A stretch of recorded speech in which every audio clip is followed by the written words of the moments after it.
Welcome. Thanks for coming this afternoon. My name is Brian Benz, and I work with MS OpenTech. And my main job is to enable Java and other open source technologies on Azure and devices.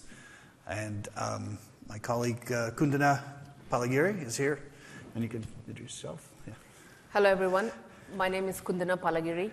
I'm a program manager in the Azure Compute team. I primarily work on infrastructure as service. And we're going to be covering Java and Azure today, and we're on the wrong screen for the presentation. So F5, let's see yeah. this. This is the right screen. We just need to F5. Oh, thanks. So basically, we're going to be talking to you today about Java and Azure. Going to talk about tips, tricks, and tools. How many of you were at Tech Ed last year? A couple? Okay. Did you come to my Java session last year as well? Okay, so a couple of you. Great. Just so you know, you're not wasting your time. It's not just a repeat. I have a whole bunch of new stuff to talk about, so that's great. And so today we're going to be talking about why you'd want to use Java and Azure. I'm going to be talking to you about a new app that we put together that actually shows off all the features of the Java SDK and highlights why it's useful to build an app that uses the SDK. We'll talk about some of the hosting options we have, virtual machines, options for virtual machines, options for cloud services, web apps, DevOps, and we'll take some questions. So why Java and Azure? It's cross-platform capable. Not a lot of people know this. 20% of our VMs on Azure run Linux. And that comes from a variety of sources. We have partnerships with Tomcat, Jetty, Glassfish. We also have partnerships with Oracle and IBM. And we just have general people running Java apps on Azure and Java-based technologies like Solr and others that actually sit on top of data stores that are created by Microsoft or third parties. What we have to offer Java developers is a lot of tools and app servers that we've already integrated and built in, and I'll show you some examples of an app that uses some of those. And we have SDKs for Azure services. Breaking news. Microsoft, whoever thought this would happen? Microsoft is actually contributing to Java. So the OpenJDK project, we're actually providing several patches for Windows performance. So to increase Windows performance when you're running Java on top of Windows, we found some places where we could actually improve the performance versus the Linux world. And so we've actually submitted several fixes, several patches, and those patches have been accepted. So we're actually contributing. And we got a bunch of other ones in the works as well. So we're kind of proud of that. And that's in my group. Oh, that's nice. PowerPoint has stopped working. Well, this is the wonderful, powerful recovery feature that we wanted to show you. Anyway. Oh, boy. What happened there? So we have these application building blocks, and this is the first thing I want to talk to you about.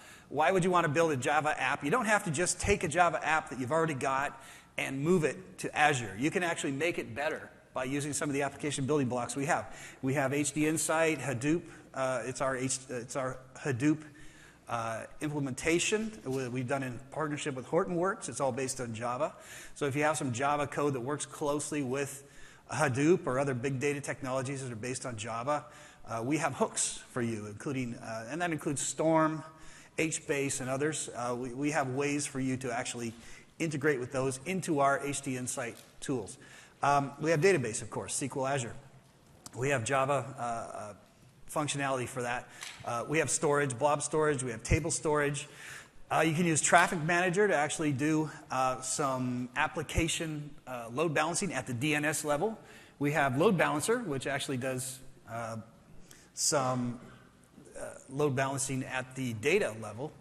We have caching based on Redis. We have messaging from third parties like Twilio and SendGrid. We've got identity, of course, AD services, and others through LDAP.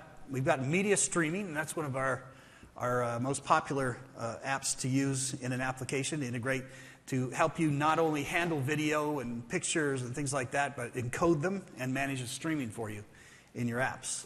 We've got Content Delivery Network, which allows you to cache and distribute content across different sites all over the world. And we've got a lot of networking capabilities too. So the first thing I actually want to show you over on my laptop, this is an application that I had developed. We had a Microsoft Virtual Academy course recently, and one of the things we wanted to do was show off Java on Azure. We put together a 5-hour full-day course, and we had it recorded. But one of the things I wanted to do for that course was build an app. So this is the app I built. It's using Twitter Bootstrap. It's using jQuery for the UI. It runs on JSPs that call Bootstrap and jQuery and a few other things. Behind the scenes, it accesses pretty much every feature of the Java SDK. So if you go to the Java Developer Center, which is just at azure.microsoft.com, develop/Java. If you just search on Azure Java, you're going to come to this page. There's reference docs here. So we have SDKs for all of these services. Access Control, Blob, DocumentDB, Media, et cetera, et cetera. I used every single one of these in this application. So it's not meant to be an application that you would actually use to build a web business, but it is an application that shows you how to use all these different things. The feedback that I got from customers was, show me something running on Java and make sure it's not a Hello World app. So I built this. It's a familiar interface for any of those of you who use social media. It's something that you can use to post comments. You can send out friend requests. Your friends can see your feed. You can, the comments, just post a comment here. It shows up over here in your feed. You can add a photo or a video. I'll just add one from the plane.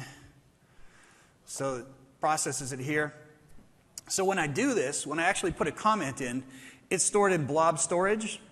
And friend requests and friend management and relationships are all handled through Azure Tables, which is part of blob storage as well.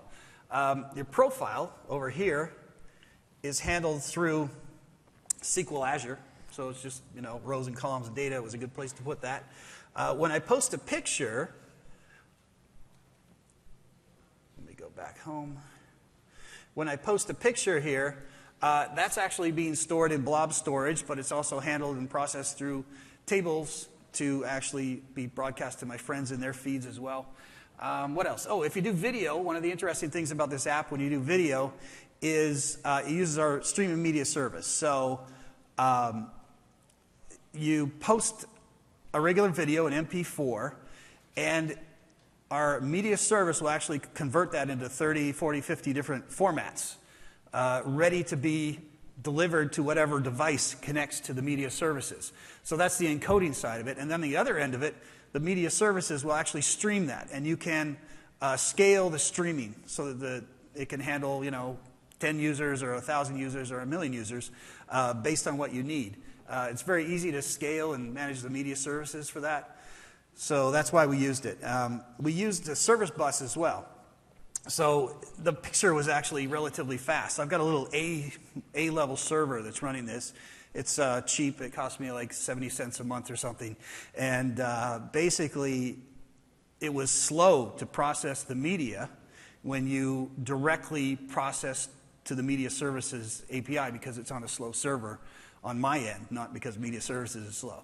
And what we did is we actually used Service Bus. We temporarily stored it into Azure Storage in a blob, and then we used Service Bus to make a transaction to make sure it gets encoded through media services. And once it's encoded through media services, it communicates back to the blob storage that was just temporary, and it deletes it from blob storage. So it's sort of a transaction processing thing. If something goes wrong along the process with the media, it backs out and then tries it again later. And also everything expires. So we use Service Bus and we use a timer function to actually delete everything in here, just partly to save on bandwidth and partly because it's a cool feature. So It's just an app you can use. It's on GitHub. Let's see, Azure Chat for Java. It's on GitHub, and it runs on Eclipse and publishes out. It's a Maven project. We had 53 different dependency libraries that we used for that. 20 of them were Microsoft libraries, 33 of them were external libraries. So if we used Maven, what we were able to do was pass it by our lawyers, so they actually allowed us to publish it, because you don't want to distribute that code with your application, those dependencies with your application, because that's somebody else's code. So the way Maven works is you actually, how many people are familiar with Maven? So I'm not, okay, just a couple. So for those of you who aren't familiar with Maven, it's a handy tool. It's a build management and deployment tool. And one of the main things it's good for is, the way it works is when you download this from GitHub, you run a Maven script, and it pulls in all the dependencies from their original locations and puts them in the right place in the application. So it runs. So you don't have to distribute it. It's a legal thing, not a technical thing, but it's a good way to get around having dependencies on your application, which every modern Java application does, but not having them distributed with your application, which is generally something that the license that you've used for those applications won't allow you to do. So it's just a little tip there. So that's an application that you can use and download. So what does it use? As I mentioned, it uses Service Bus, media services, service management, resource management as well for deployment of the application. We use blobs, tables, queues, and there's a few other things here, notification hubs, document DB, and application insights that we didn't use, but I want to tell you about those as well. So media services I covered. It basically allows you to encode things at the delivery side, and then when you actually want to distribute it, allows you to manage your streaming so it scales. It also has DRM support that we're not using, but is a good feature if you want to incorporate DRM into your applications. Service management, we use that to, service management is a library you can use to actually create servers and manage those servers. Service Bus, as I mentioned, it allows you to have transactional properties inside your application, and it's all built in so you can actually just use it. There's just a little bit of code in that application that communicates with the Service Bus, which is thousands and thousands of lines of Java code, and that Java code itself manages all the transactional capabilities and things like that. And it manages them securely, by the way, so no one else can go in and access that blob where you've got that temporary file. Only the media services can do that, and only media services can encode it and make it available to whoever you want. Blob storage is where we handle the pictures. It's basically like a file system management. And blob storage concepts, just so you know, just a real quick idea here. How many people are familiar with blob storage or have used it in Java? A few of them? Okay, about half of you. Cool. So just real quick, for those of you who are not familiar with it, basically it's a URL-based access. So you write some Java apps that take care of URLs. You've got an account, which is the main identifier for your blob storage. You've got containers. Those containers can have images or videos in them. And then the blob itself is actually the file, the picture, the video, etc. And there's pages and blocks, which is basically a way of scaling your application if you're using pages, and blocks are better for read-only storage. So there's just a few things there. So the whole idea here is you've got this URL-based access control, and the SDK that we have actually allows you to read and write to blobs and manage blobs inside your containers. Table storage is also in blobs, but it's more of a it's a hybrid between a file system and a database. So you've basically got schemaless database capabilities. If you need to add another column, theoretically, if you think about it as a column, it's not necessarily a column, but if you need to add another column to a data set, you don't have to change a schema. You don't have to have that column accounted for in all the records in your database. It could just be in the records where you actually have that value. Notification hubs, they allow you to do things like publish out to mobile devices and email. A couple other things we have that I didn't use. We have a Microsoft's NoSQL offering, which is DocumentDB, and we have a Java API for that. You can actually, there's some pretty good querying capabilities. It's highly tunable. OneNote runs on top of DocumentDB, so it's been tested in the real world for performance, and it's a pretty good option for you. There's a Java API you can access it with. App Insights gives you integrated telemetry. With a small footprint, you actually just have to add a little bit of code to your applications, and you've got a lot of logging and a lot of information you can use. And it uses almost the complete set of App Insights. If you have had a chance to look at any of the App Insights features, there's a lot of great logging and management. So a little bit about hosting options. There's basically 3 ways to manage things on Azure. And a lot of you might have already been familiar with this, but there's infrastructure services, which are just basically VMs, servers that you manage. You manage the operating system, which can be Linux or Windows. You've got Oracle JDK or a Linux or Azure JDK that you can put on top of that, and that's the Open JDK that I referred to earlier. You got pre-configured VMs, which are Oracle WebLogic, WebSphere, and we've got something called VM Depot, which I'll show you in a bit as well. And VM Depot itself, actually, Kunda, are you going to show that? Okay, so Kunda's going to show that. Sorry, we had some problems with the video up here today, so for those of you who are wondering, we sort of, we're improvising for a couple of spots here, so we're sharing a connection, so we need to know who's going to be on what. So cloud services. So cloud services are Windows only, but they're basically a way for you to not have to worry about the operating system. We manage the operating system and update the operating system. And we actually manage a lot more things in there as well. It's not a complete sandbox, but it is a way for you not to have to worry about administration of your lower level functionality in the application versus a VM where you actually do have to manage your own security patches and things like that if you're running Linux or Windows. And we have, for that, I'm going to show you a little bit later, some Eclipse and IntelliJ toolkits that you can use to actually publish Java apps out to Azure on the cloud services. And how many people are actually using Jenkins or Hudson? Okay, cool. About half again. So Jenkins and Hudson, we actually have some, how many people know about our Jenkins and Hudson plugins for storage and slaves? Okay, cool. Just a few less. We will talk about that a little bit later. We also have web apps. So if you don't want to actually know anything about the server, but you just want to run an app, we just had a customer a while ago. They already have an app. It's already been built. They're not doing any iterative development on it.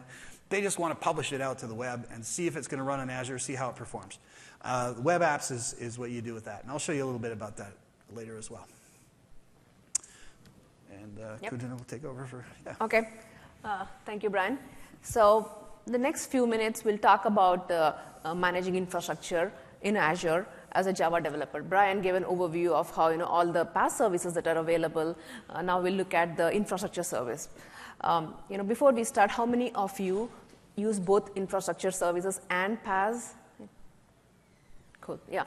When we talk to enterprise customers, very often we hear that it's not their environment doesn't not only have PaaS applications, but infrastructure applications as well. So, we've been investing in a growing set of tools. These are the tools today that you can use for your Java applications, for provisioning or for managing the applications. Again, this is a point-in-time snapshot, and this is a growing list. We are on a path to actually enable many of the existing tools and technologies in Azure. So when you think about infrastructure, you have your applications. Before that, you have to set up your infrastructure. What are some of the options that are available for managing these infrastructure? So as an end user, there are at a high level, you could use Portal or PowerShell. When I say Portal, it's just PowerShell is another variant of that, and we have the JSON templates. This is something that we've announced brand new. I hope many of you were at the sessions. If not, there is a repeat where they'll talk, where the sessions give an overview of how you could use template language for model and manage your infrastructure. So you could use these two options. And basically, there are three primary ways in which you can manage your infrastructure. One is you can create virtual machine images. This is where you create a golden image of what you want on your virtual machine, take a snapshot of it, and reuse it again and again. So that is very commonly used by customers. Of course, it comes with an overhead of managing those images. Then the second option we have, and this is very unique to Azure, is what we call VM extensions. Basically, VM extension is a technology that would enable you to inject software into a virtual machine, whether it's running or it's brand newly provisioned. And this software could be a list of curated software that we are providing, or something that you have written yourself. So that's the second way in which you could provision your infrastructure. Then the third way is by using containers. So with containers and Dockers, you can actually create these container images which has your application and deploy them in Azure. So we'll talk about all three of these options in the next few slides. Very briefly about Azure Resource Manager. So when you think of a multi-tiered application, usually there is all these resources used by a multi-tiered application are connected to each other. For example, in this case, I have my application which contains SQL, web app, and virtual machines, and there is a dependency between them. There is these resources need to be provisioned in certain order. And that is what Azure Resource Manager does. Azure Resource Manager, in a very templatized language, which is backed by JSON, ensures idempotency, simplifies orchestration, and when it is provisioning these resources, it supports features like rollback, and all of this, it's backed by a template, so it can be checked in source code. We'll look at a sample template for provisioning one example, and it can also support parameterized inputs and outputs. What that means is, depending on your environment, whether it's dev, test, stage, you can provide different set of parameters for that environment. And again, all of this template is open for community contribution. So the next fundamental blocking piece, briefly to describe how this works, is the VM extension technology. So what this is when you, as end user, when you go provision your virtual machine, again through Portal or PowerShell or CLI, that purple box is supposed to be the virtual machine. When you provision that, we have an agent that runs inside a virtual machine, whether it's Windows or Linux. And this agent, what we call VM agent, is responsible for dynamically pulling software and installing it inside the virtual machine. So this is a short. This screen shows a subset of extensions that we provide. We have about 40 or so curated extensions that you can pick and you can add to your solution.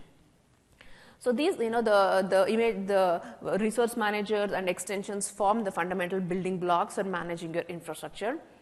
When it comes to virtual machines, we have a few options. So we have Marketplace. Azure Marketplace is a place where you can go and get images for various solutions. These are pre-created images. They come with licensing options. There are a lot of images for Java. We'll take a quick look at it on my screen. We have images for Oracle, IBM, OpenJDK. So what these, what you get when you go to Azure Marketplace is these publishers, before publishing to the marketplace, have gone through some certification process. So you know that you are getting these images have been benchmarked and tested to some extent, and they also come with a consistent user experience for deploying and managing them. And the second option we have is called VM Depot, which has community images. So basically, there are like thousands of images there. You can go and pick for dev test purposes. They come with scripts for deployment and tutorials. Let me quickly show you these two.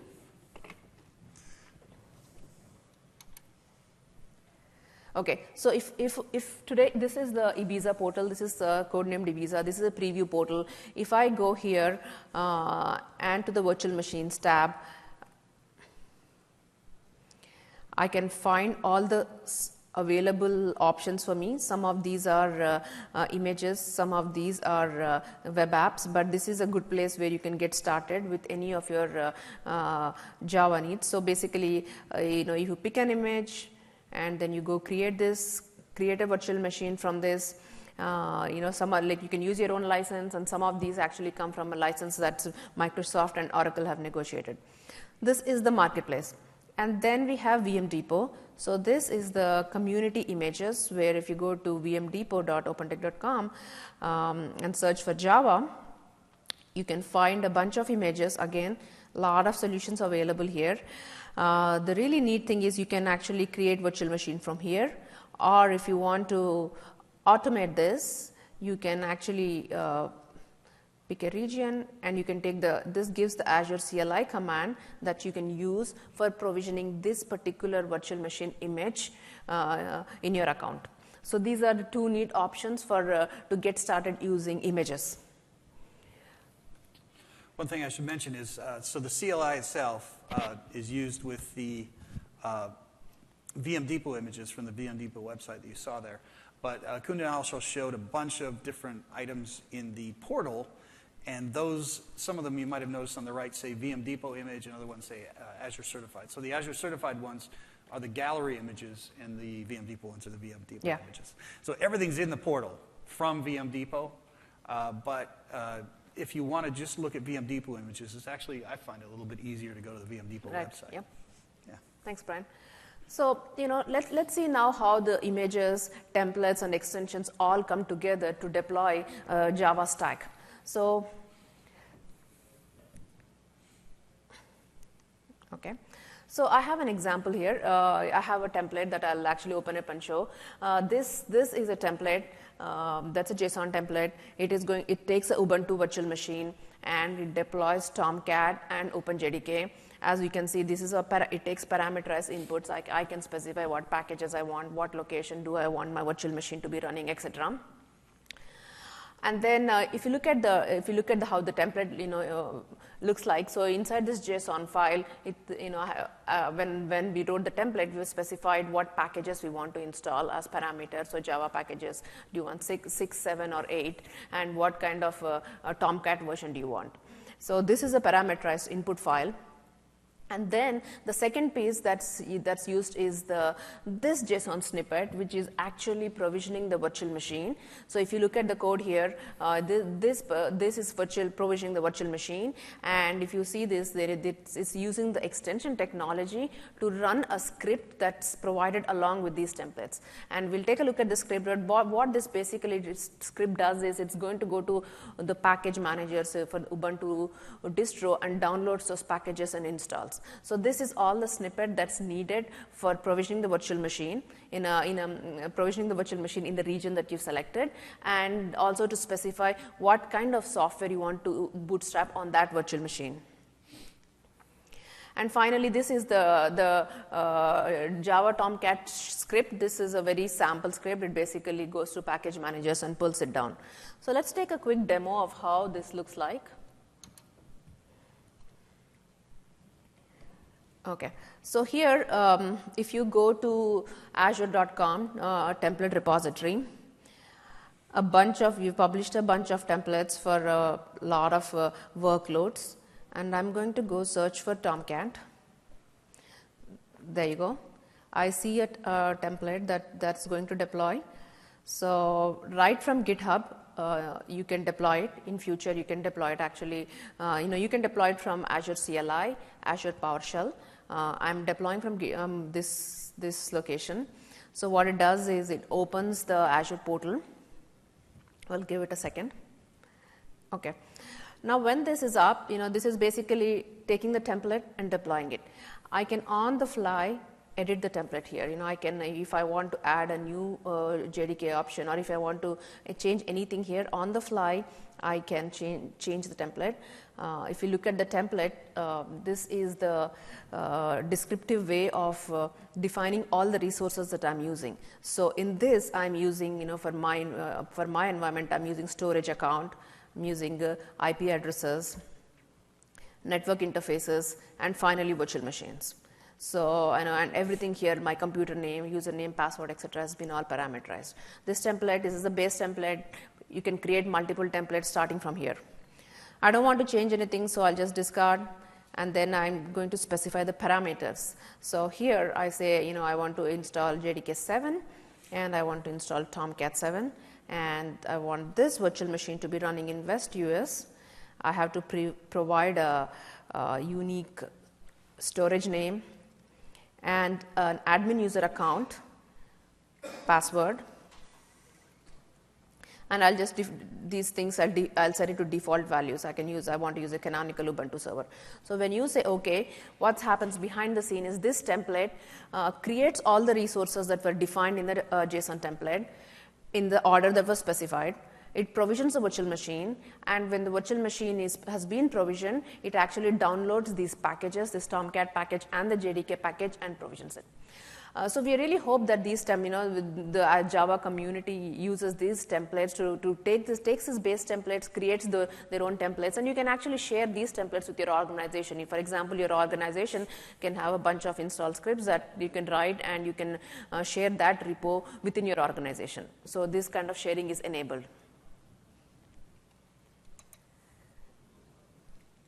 Okay. So the next is the demo. We just talked about it. Here are other few templates that might be interesting. So we have a template that actually installs Jenkins master and slave. It's again in the same template repository.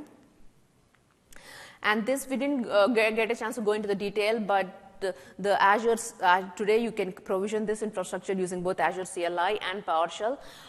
These are the sample codes, and actually this is all in the, when you look at the template documentation in the Azure portal, these commands are available at the bottom of the template.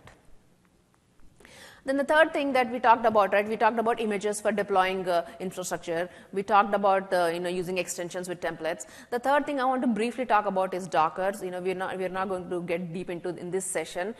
We have a dedicated Docker session tomorrow at 10:15. I don't have the room number handy, but I really encourage to attend that to see how you can deploy Docker. But the idea is you can create these Docker images, packaging the components that you want, and these images can be your private images, or you can publish in Docker Hub, and you can pull them down and quickly provision your infrastructure. We do have a template that actually enables you to create a virtual machine in Azure today with Docker engine, and then on top of this, you can run as many containers as you want. So this wraps up the idea of like how you can manage infrastructure in Azure using the template language. The next thing I want to briefly talk about is the PaaS, the third-party PaaS. So while infrastructure as a service, IaaS solutions are really preferred by some customers, there are a set of customers who want to really use PaaS solutions, and not just any PaaS. There are customers who actually have invested a lot in third-party PaaS solutions for reasons like multi-cloud strategy or hybrid strategy, and they want to continue to use the same PaaS solution in Azure. So we work with some of the top PaaS providers today that we have, and we have provided a first-class experience for deploying them in Azure. One of them is Apprenda. Apprenda is a private PaaS solution which basically can work in a private environment, hybrid environment, or public environment. Setting up Apprenda cluster usually is quite a complicated effort, but what we have provided is again a template. Using this template, you can instantiate, and you have a ready-to-go environment in Azure, which is actually ready for deploying your Java applications. Apprenda supports Java and .NET.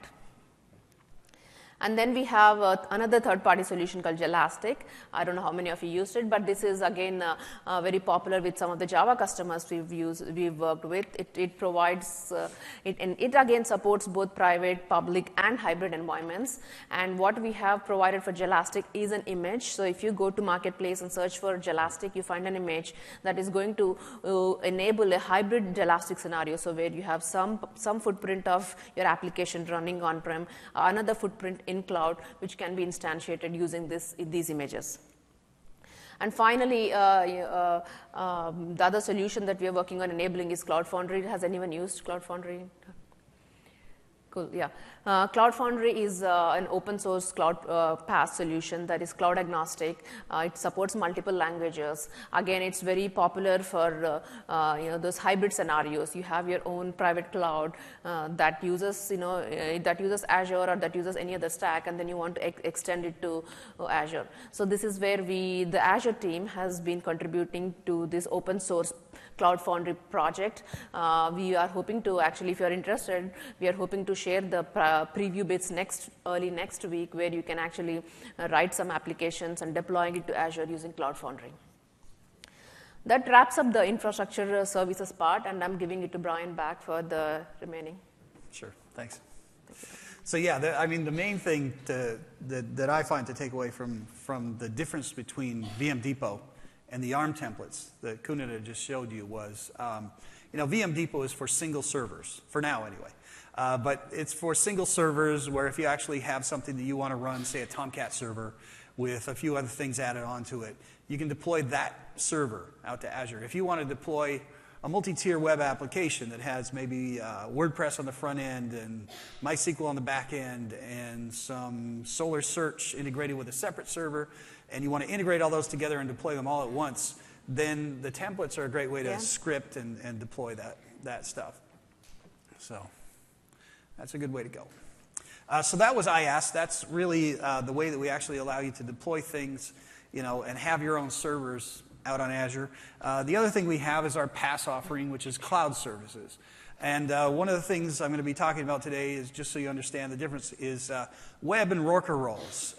Web roles on a PaaS format, and this is not just limited to Azure, but in general, web roles are a web server, in this case IIS on the front end, that allows you to access resources on your server through HTTP. A worker role is like a web role, but it doesn't have the IIS front end. There's no HTTP. You either add your own HTTP or you don't need it for that particular server. And so you've still got the concept in PaaS of a server, but it's not necessarily a fully independent server that you manage by yourself. The PaaS servers themselves are all Windows, and we manage the OS for you and a few of the services underneath that OS. And we have web and worker roles on top of that. So, as I mentioned, the web roles are web. In the case of Java, we almost exclusively work with worker roles. There's one exception I'll tell you in a little while. But worker roles, because you use Tomcat or some other app server on top that actually does your HTTP handling for you. So what we've done for cloud services, for those of you who want to use and deploy to cloud services, we've created some Eclipse and IntelliJ toolkits. And these toolkits allow you to manage your applications, and if you're running Windows, they actually allow you to test things locally as if you're running on Azure, and then publish out to Azure with one click once you set up your subscription information. We have cloud services already pre-configured that are based on Oracle JDK and OpenJDK as well. Or you can bring your own JVM. So the Azure Toolkit for Eclipse, the features I mentioned, you can test with the Azure emulator. The Azure Toolkit for Eclipse runs on Windows, Mac, or Linux clients. And we allow you to publish out to cloud services with one click. We can actually handle SSL, and I mentioned there would be one exception for IIS. SSL is actually handled in our applications, and it's kind of a cool way to do it, through what we call SSL offloading. SSL offloading means that you don't have to write SSL functionality into your application, or you don't have to integrate SSL functionality into your app server, like Tomcat or Jetty or something like that. It's actually handled at the IIS level behind the scenes. So you're actually you're communicating with IIS when you're using the SSL offloading feature we have, and your application is communicating with IIS on the back end, but not through SSL. So it is secure, and it is using SSL as far as clients who connect to your application understand it, but you don't have to write that functionality into your applications using this feature. We also have sticky sessions, which allows you in a multi-endpoint environment, a multi-server environment, to have session persistence.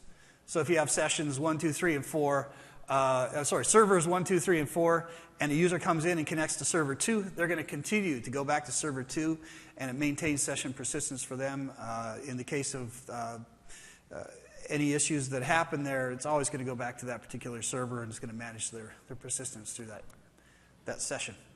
You can configure roles. You can have multiple roles. You can have numbers of instances, sizes, and different endpoints for each instance. So you might have some servers in your cluster that are handling SSL, some that are handling a Tomcat server. You might have others that are accessing databases in the back end. You can configure all those different types of roles using the Eclipse Toolkit.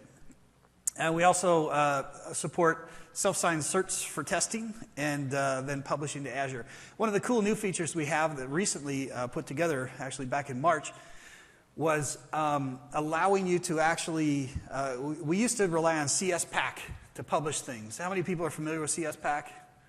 Okay, it's an exe file anyway. I won't go into the details. But the bottom line is now, when we publish things out to Azure, it actually behind the scenes generates an Ant script, so Apache Ant. You can take that Apache Ant script that we've generated, and you can copy it and put it on a different server that doesn't run Eclipse or our toolkit, and it'll still run as long as you have Apache Ant running. It'll actually process that. So if you're using Ant internally to do deployments of Java, it's kind of a cool thing. You can also edit it, of course, and manage it any way you want. We also have another plugin called MS OpenText Tools for IntelliJ.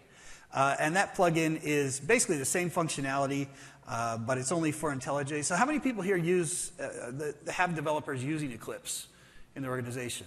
Okay, quite a few. How about IntelliJ? Okay, yeah. See, and it's getting to be, more people are using IntelliJ all the time. So we went ahead and built the same functionality into IntelliJ through a plugin that we have for Eclipse.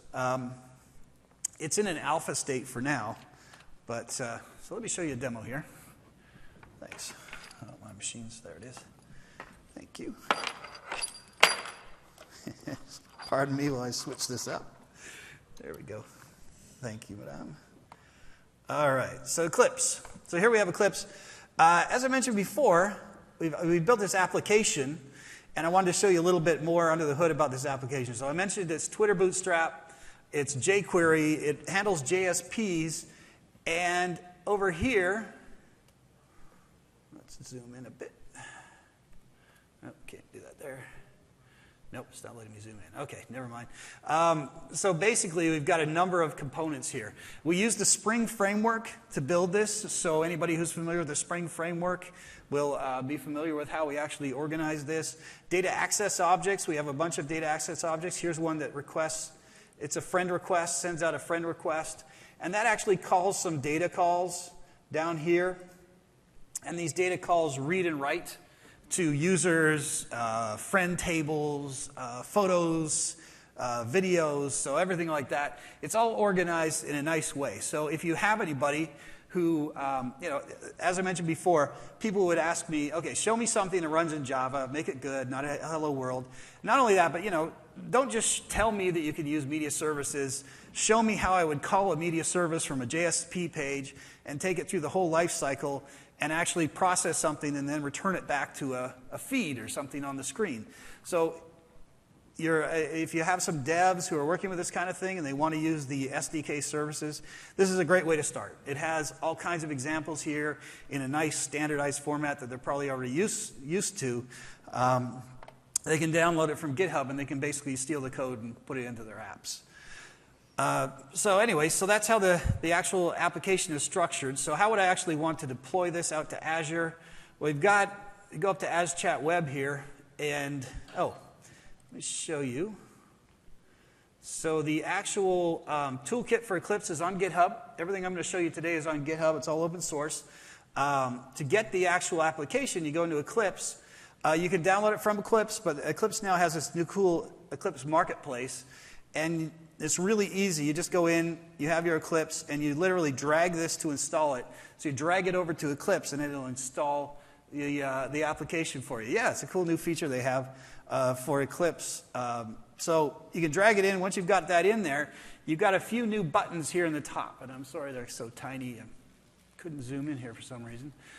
One of them is Publish to Azure Cloud.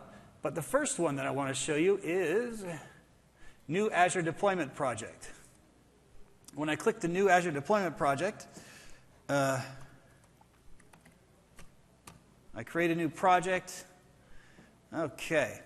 So one of the things you can do with this, there's options here for the JDK, the server, and the application. So whenever you're building a Java application, you want to know what JDK you're using. You want to know what app server you're going to be using on the cloud service. And then you want to know a little bit more about the application. In this case, we can deploy a third-party application, and this is built right into Azure.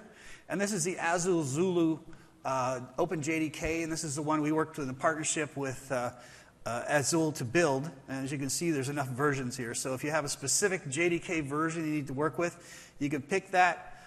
You can also use one from your local file path, or you can use one from a custom download URL. Any URL out on the web will work, or you can use a storage account on Azure and grab it from blob storage. So why would you want to do any of these things? The JDK actually takes up a lot of space and can be a large part of your package when you're deploying.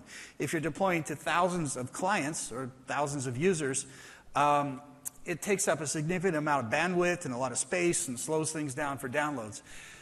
Splitting off that JDK allows you to have a nice small deployment package that you can just send out. And the JDK will be grabbed from somewhere else, which is assumedly faster than it would be if you download it directly, including the application itself. So in this case, I'm going to pick the third-party application, and it's going to ask me to accept the licensing. Same thing for the server. So I can use a server. I've got a server on my local machine here. This PC, Tomcat.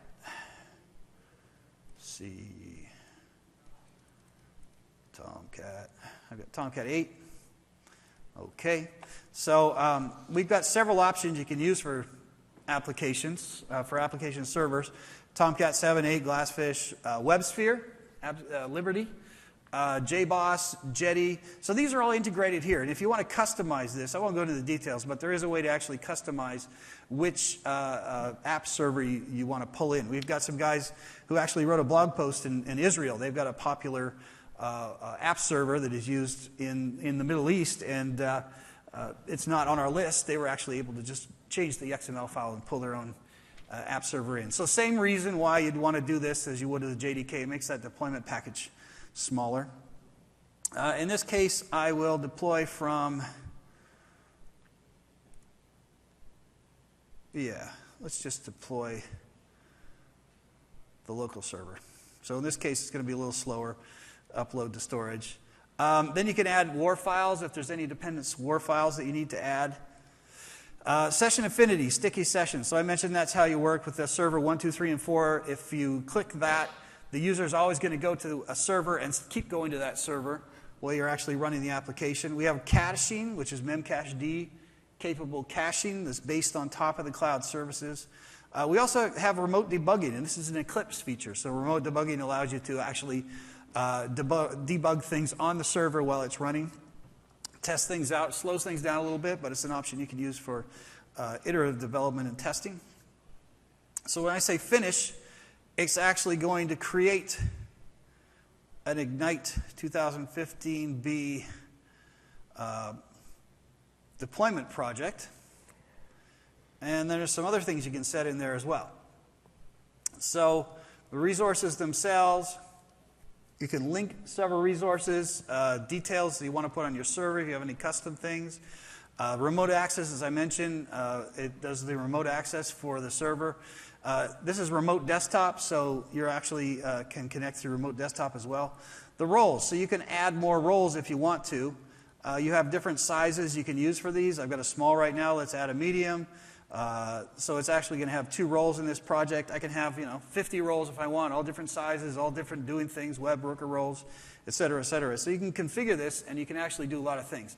Now, I mentioned it runs on Mac, Linux, and Windows.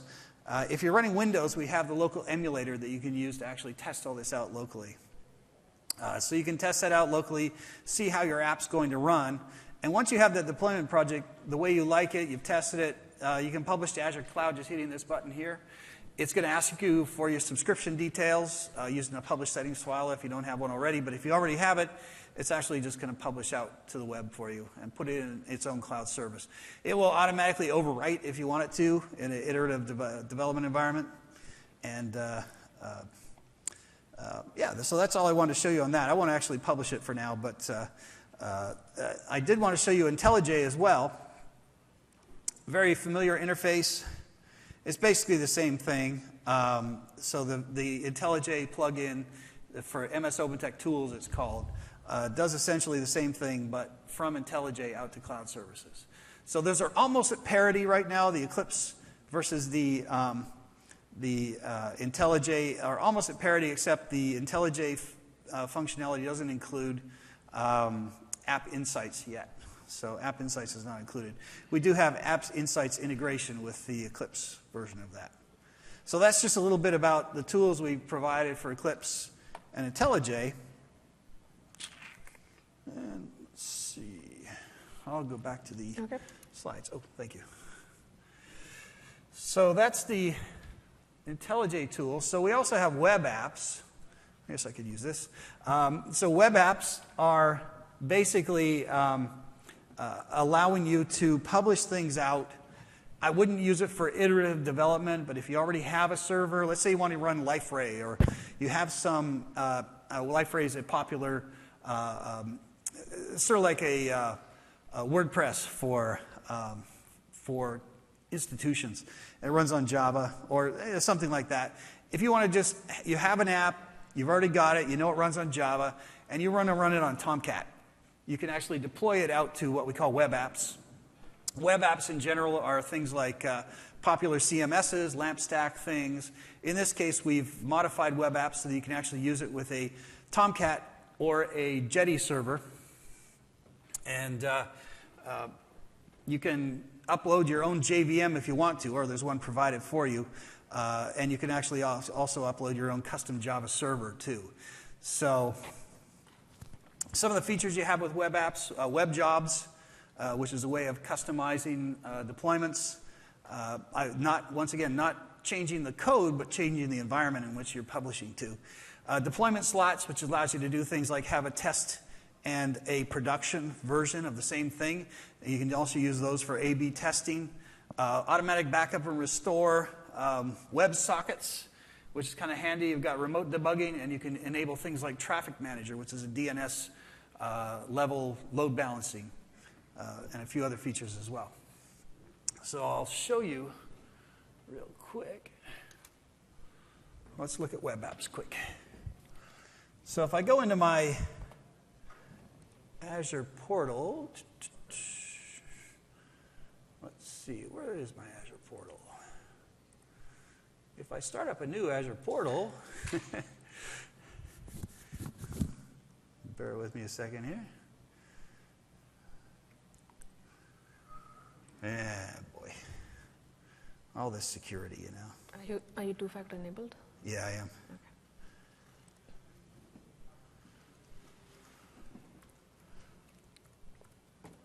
Thought I had that queued up. Sorry about that.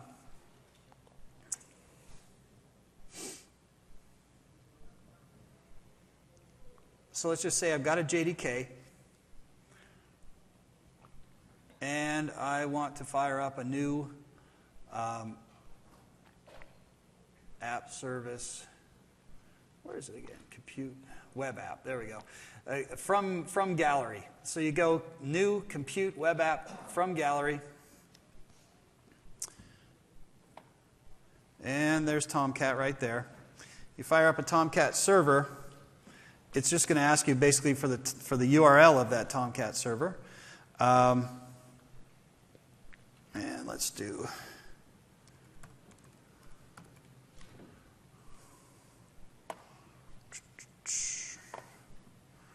Over here, I keep losing the mouse. Nope. There we go. And it's basically going to create that new server. But I actually have one running here that I'll show you. It's probably faster. Yeah. So this is actually if we go into configure, this is actually a Tomcat server running JDK. So the Java version here, 1.7, Tomcat or Jetty are your options here. And there's several ways to actually deploy things here, including GitHub, et cetera, et cetera.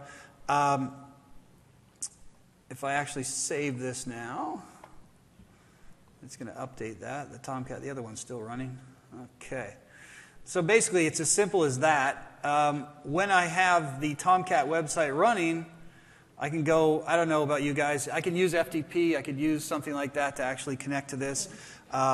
Just a quick and dirty way to do it, if you need to just change a file, is go through Web Matrix. So if you saw at the bottom of the screen there, how many people have actually used Web Matrix before? That's like nobody, okay. Yeah, it's like a hidden little feature. I really like to use it. All I want to do is take something from my local machine, in this case, a Java app, and I want to just copy it out to my web app, okay? So I fired up the web app. I hit down at the bottom right my Java, my web matrix icon. It opens up here's my web config for my Tomcat server. And I can actually go in here, I can change endpoints, et cetera, et cetera.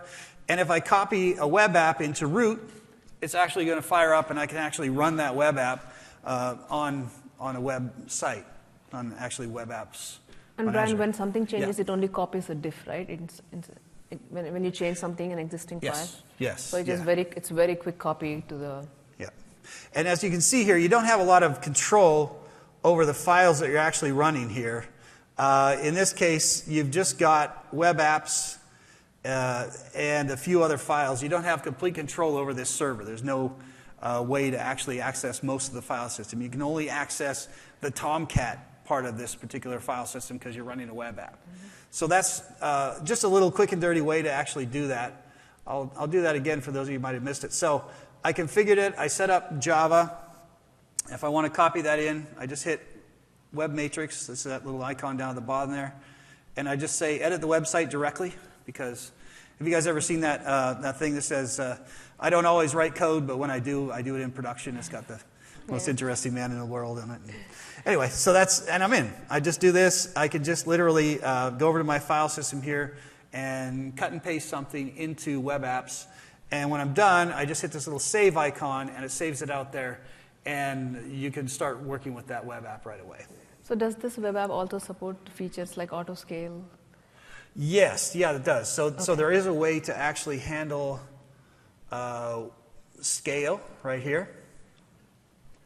So if I want to actually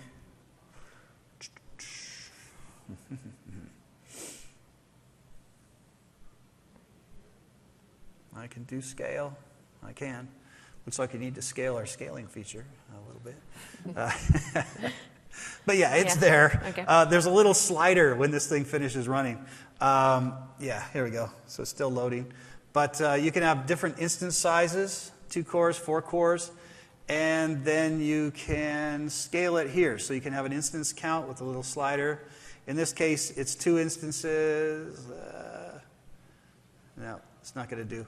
So basically the concept here is the instance count. I can have a bunch of instances, but it's only going to run 1 instance until I get to a certain percentage, and you have a range of percentages you can do here, 80 to 38, and if I want to have 1 to 10 instances, once this server, my first server, gets over 84%, it's going to actually kick and create a new server and start running a clone of this application on that new server.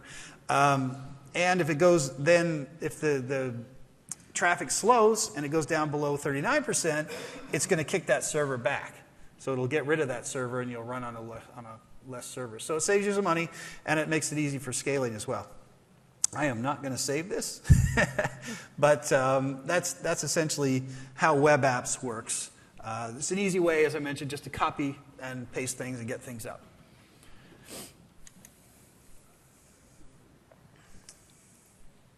So cloud services versus web apps. So I mentioned, we have the Eclipse and IntelliJ toolkits. If you're developing a Java application that needs to be iteratively managed and produced, then I would use cloud services because you have a lot more configuration and it's just built for iterative development. If you have an application that's already done, you got it from a third party or your IT department or something, and they just want to run it on Java, you can go in with just a few minutes, fire up a Java web app, copy the actual Java code through FTP or through Web Matrix, as I showed you in a few other ways, and you can have that up and running for them right away. So that's basically the difference that I would recommend for those. Whoops. So I mentioned before Jenkins storage and slave. So Jenkins is a popular continuous integration tool. VM Depot, if you go into VM Depot, you can set up Linux VM images. They're already pre-configured with Ubuntu and Jenkins and a JVM because Jenkins is actually a Java-based application. two things we have for that. We have an Azure Storage plugin, and the plugins I'm talking about here, all of them actually, including the SDK for Java, are all open source and on GitHub. We have the first one is a storage plugin, and basically what it allows you to do is you can run Jenkins processes. And when you're done with Jenkins processes, it has some artifacts that it needs to put somewhere. So in this case, it could be building, testing, and here's your application. It's already done. Now we need to do something with it. In this case, you can deploy that out to Azure Storage with one click. It allows you to configure in your settings a way to actually deploy that out to Azure Storage. And from there, you can distribute it anywhere you want. You can write processes that watch for this new package to be deployed to Azure Storage and have it distributed. But it's just a way to sort of put something out on a file system that can be shared easily. And then we have the slave plugin. So this is a concept that Jenkins came up with. And the idea here is you've got your standalone Jenkins server, and that standalone Jenkins server can run multiple processes. But sometimes you want to distribute those processes, maybe geographically, maybe just for parallel processing. They have a slave and master configuration that you can actually easily set up in Jenkins. And what we've done, and that's for any kind of server. What we've done with our slave plugin for Azure is we allow you to use Azure VMs as slaves. So you can actually use 6 Azure VMs in West US, 6 Azure VMs in Japan, et cetera, et cetera. You can configure those in the Jenkins settings so that it will actually deploy those. And it's a similar concept to the web apps, where you go over a certain percentage, another instance will be cloned and created. That's all in the Jenkins settings. And it'll actually run distributed processes on those slaves. You have the option, if that slave is idle, to either shut it down or leave it dormant for the next time it's needed for a process as well. So that's a couple of features. So that's just two of the plugins we have. They're out on GitHub. If you just search for Jenkins Azure plugin, you'll find both of these. And we also have the same thing for Hudson. So we have the Hudson plugins that essentially do the same thing, but they're built for the Hudson community and the Hudson CI tools. A few references here, so we'll be sharing the PDF. So if you guys want to know about, there's an Azure blog that I wrote a while ago. It's everything to do with Java and Azure. And there's the Developer Center I showed you, the toolkit for Eclipse. And there's the Java Virtual Academy course that I created as well. That's a good start if you want to share with your developers how to actually use Java and Azure. It's 5 hours of content. And it basically covers everything from A to Z in a lot more detail than we covered here of the things that I've shown you today. Oh, one thing, we're part of the Ignite Azure Challenge sweepstakes. So go to AKA-MS, My Azure Challenge, and enter this code. And you could win one of these prizes. You have to share your contact info. And yeah, we're part of that contest right now. So I'll let you guys take a picture of that. And that's it. Oh, it's the same thing again. The challenge again. So the session number is BKN 3480. I'll put this screen back up in a second as well. So we do want you, it's really important for us, especially for this session, because Java is new to Azure. And also for me, if you have Java running in your environment on Azure, please let me know. Please share information with me. We need to know what you're looking for as an organization. We've been building these things, and they've been getting good responses, but we need to know if there's any new ideas that we need to be thinking about in terms of Java development on Azure. We want to be the best environment that we can possibly be for Java running on Azure, and to do that, we need customer help to actually help us make that happen. So we definitely don't want to just... the traditional way of developing things as Microsoft is we'll figure out what we think should be done and see if anybody likes it. But we don't want to do that. We're trying to do things a little more interactively these days, especially in the open source world. So if you have some feedback, if you have anything, let me know now. Or also, I'm going to be up at the open source booth in the Azure section between after the session until the session close, I think 6 o'clock or something like that. So. Yeah. And yeah, so please do provide evaluations, ask me questions now, come see me in the booth later. And I'll be in the Azure booth as well. Oh, you are? Okay, cool. Yeah. So great. Azure Compute booth. And thanks, and we'll take some questions. Thank you. Thanks. So, Yeah. yes, please. Yeah, use the mic. We're streaming this and it's recorded. So, Hi. The difference between doing web app and a cloud services deployment Yeah. when you're doing it with Java. Yeah. I'm from a Windows.NET background.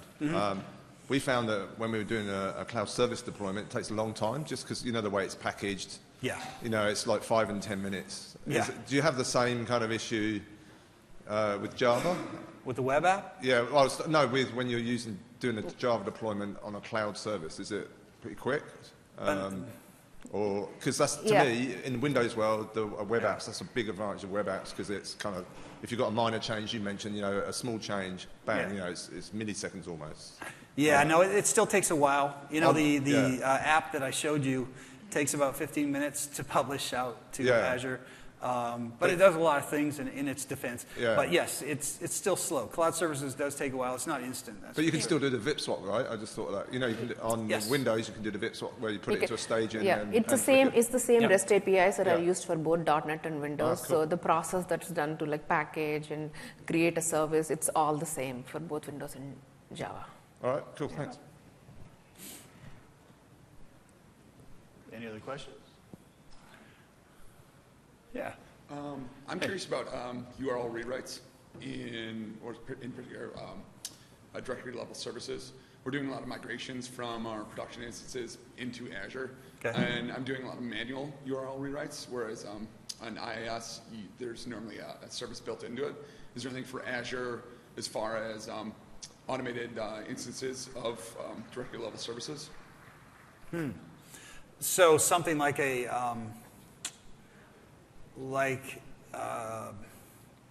custom endpoint that would point to multiple locations, or I guess specifically like HT-access files for directory level security, having like an automated service where the URL rewrite it just automatically happens instead of a manual process of doing it.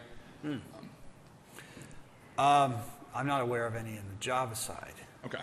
Well, let me check though. That's a question I haven't had before. So Okay. could be. It could be. Let me check. Not a problem. Thanks. Yeah. Okay. Thanks.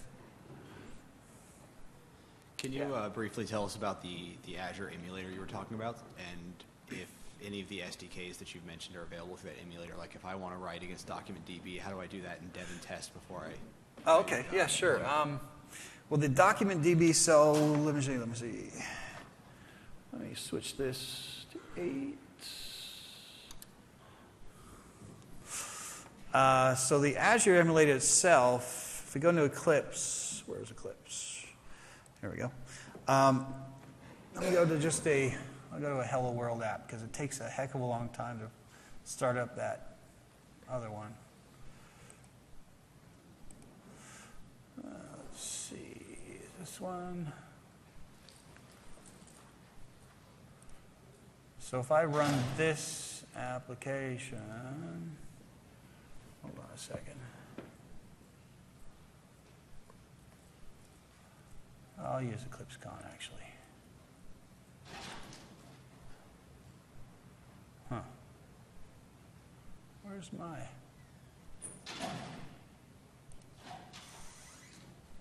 It's not letting me do it. Okay. Oh, there we go. Okay, so this basically, you just hit that button there. That's a green play button. And it is going to see down here on the bottom right, for those of you who have really good vision. It says preparing to run an emulator. So it's actually getting ready to run, and it's going to fire up a couple of different screens. It starts up a Tomcat server in this case, and actually runs it locally using Azure emulator. So while that's preparing, let me show you the other questions you were asking about. How do you actually, yep, there we go.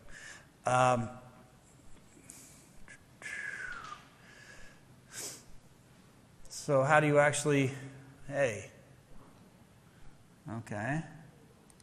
That's what I get for trying to use Startup script. a deployment that I didn't test. Yeah, I couldn't do it, but that's the idea, is if you have a deployment project that you already have set up, it will fire up, and it will fire up Tomcat, and it will not give you these errors that I'm getting now, because you'll have tested your deployment project. And this is probably looking like it's going to run, but it won't. Let me see here. Maybe it will. Hang on. Maybe it's just going to give me a hard time and then it's going to run. No. It's telling me it's exiting. Darn. It's trying. It's trying. Okay, anyway, so that's how you would do it. There's literally a green button, and you just fire it up, and it runs. And normally it runs. In the answer to your question about the deployment projects, let's see here. So if you go to the Dev Center here, now all the document DB APIs and things, I thought they were here. Yeah, document DBI. The API documentation is here. You can just include these application. This is not. There we go. So these are the actual codes. So if you want to actually have, let's see, if you want to access a document, here's the ways that you would actually access a document and manipulate that document. So it's all built into the. If you go to the Java Dev Center, so you just Google, or not Google, but search Azure Dev Center for Java, whatever you want to do. Any search engine, I'm not picky. So you just look it up, and you'll find this documentation. You can use that. And it's part of the SDK for Java. So if you go here, let's see here. So you can actually download, and by the way, really important point, the SDK itself runs on Windows, Mac, or Linux clients. In this case, I'd want Windows, and basically you just download it. There's information here about how to set up Maven with it, and a few other things. So once you've got it downloaded, you have access to that code, and you can use it based on those document examples. So I think part of what I was getting at was if I'm a developer and I'm writing an application that uses document DB, how do I test that? Can I run? Is there an emulation of what the SDK is doing on my local box? Do I need to have a storage account in Azure for my dev machine to hit against, or how can I test against those SDKs? Specifically for Document DB, we haven't put that into the emulator yet. So yeah, you'd have to have an actual Document DB instance running to try those out. The storage works locally, so that's part of the Azure emulator. But the Document DB itself, you still need to have. But that's the idea for the emulator moving forward, is that it will be able to have those kinds of features locally for dev test? Yes, I'm going to say yes on that. Yes. We're working on those, yeah. To some extent, and we also see a lot of developers again using containers for dev and test. It's because how quickly they start up, and you can have these. It's easy to build these container images, which whatever stack you want. Again, a very popular way is to fire up these containers for dev test purposes. Yeah. All right. So I think we're out of time. We're actually getting a little stoplight here, right? So, So if you have any more questions, please let me know. We'll also be up at the Azure section there. If you want to spend some more time, I'll be up there for a couple hours. We can take some time and show you a few demos. Thanks for coming. Thank you very much. Thanks.